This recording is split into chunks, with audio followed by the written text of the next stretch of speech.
mô lệ một tất cả lưu đi chữ British mô ya miso na mô ha chuan miso te chu in do reng mi khua lệ khua in bu na in suan buan chi để tụi te po in chích tất cả lưu an la ni a lần te suan an sao sao te tụi an phu chen te bu chi na miso ram sim te a hian na su te reng chi pro kum po in doral au reng ram chuan ni le na tin ha po hian ni kha Mizoram ron sa thela ka invento in som ko na om thela fa mitin mai su po in shemal che an putem dem tri pasal sa baka sa pelai lola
ngam chom kanwal pakhat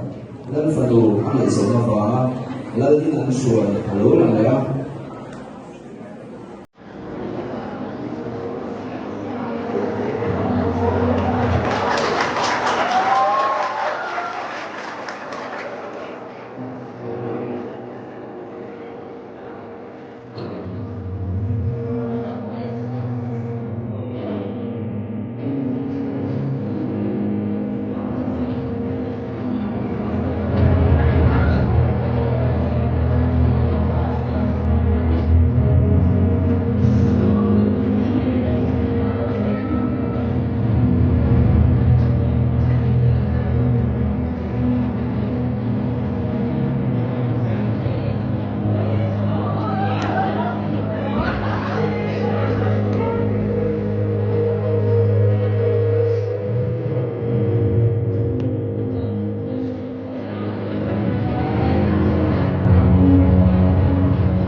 nằm trong thằng ba liền nơi phần đồ hai giờ để chúa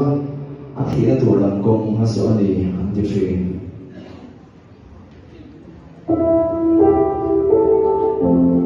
và sẽ tiêm lấy ba lần ăn quan hệ và thiên kia và đem tới các đầu nắm tin gì mà salen na tur thil koi mo om chi so fa na din suan tur le salen na tur ap thian thil pe chu chan chin tra hian ni pathian mizoram hi kan salen na tur thil koi mo em mai chu British sarkar mo chen ta kung sang ka sari som kwa British suan mizoram chu nam kol sen tak kan ni ti shungin niman ko ta nam truk tak le mo tak kan na ni la ni a British sarkar niman ko du mizoram aloran mo duin article mission tiring missionary say slowen le ekapli service de suan January so pakhat sang ka sari som kwa ni khan mizoram anun theta anun khendu hian na the ang angin mizoram ang sirwea sang ka sari som kwa ni khan mizoram anun theta anun khendu hian na the ang angin mizoram ang sirwea mizo mi puiter ka chuan an thain an fel ema sa tam ang lo tak ne lom le mizo te ta na thir tha hi mai to an share fangin mingte an tho sak ka hiana Chase Lorenzo Buama dia FW service to sa ba ti ko ba hi an pulen ta ni Buama sa Buama le sa ba te hian Mizoram ta an thi to an chua Mizoram che fe la ku ni an su Mizoram an thei ang in an sira aso an thei duin an su sun cham sel ko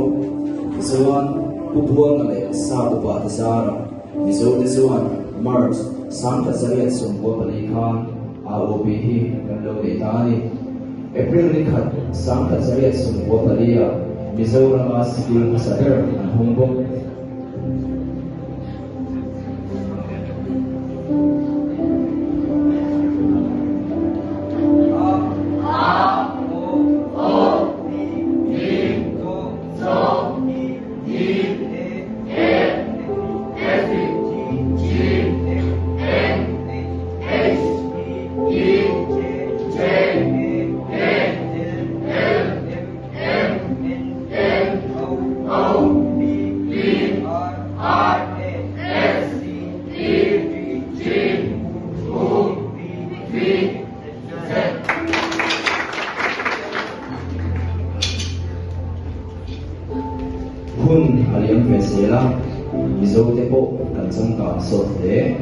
Missionary te chuan chan chin thu chu an chun chon zel ko Mizoram ma chuan ko than hian alo ding ve ta Mizoram ma Christian na hasaber chu Isua fa na oma thu ve la su to kala hi ania kum sang ka saria sun ko ba February khan so sa den Mizoram khan an zir tira shia ta ni tin pupuang ale sa pa ten Mizoram an su san nu sang ka sariat sum wa peisuan Christian ka pa saber plaso le pariat na chu lo suok ta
kum sang da zaria singbo pasari lo her suaka bubuang ale sa pa ta suan mizoram an suasan don ta ise par ha mizoram suasan don hian an mani thap tu reverend di sons so sa phe na an pasiang sa pasari chu ku sia hin na so sa phe le ama pui tu ras ba chu te suan miso Christian ta sa ver chu kum sa ka zaria singbo pa ko khan lo suata ni bubuang ale sa pa tin mizoram ang suasan tu su mizo mi suan amui maya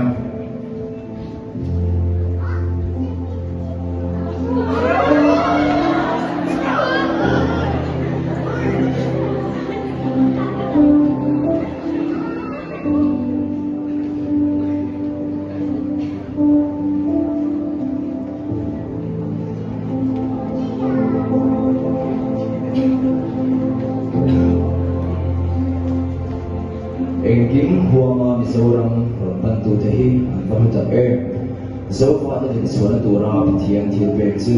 chanchin tha hiania chanchin tha rong hen tura buwa male sa upa dei be nahi alo pui ta sekani chanchin tha hian mizo te na malsona arong hen na sa ema vatlang na abi takin arong hen na sa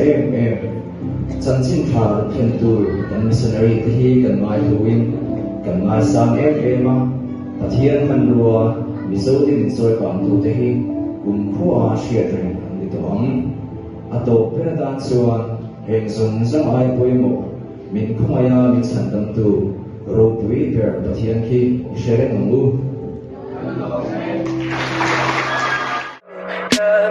Tell me pretty lies, look me in the face, tell me that you love me.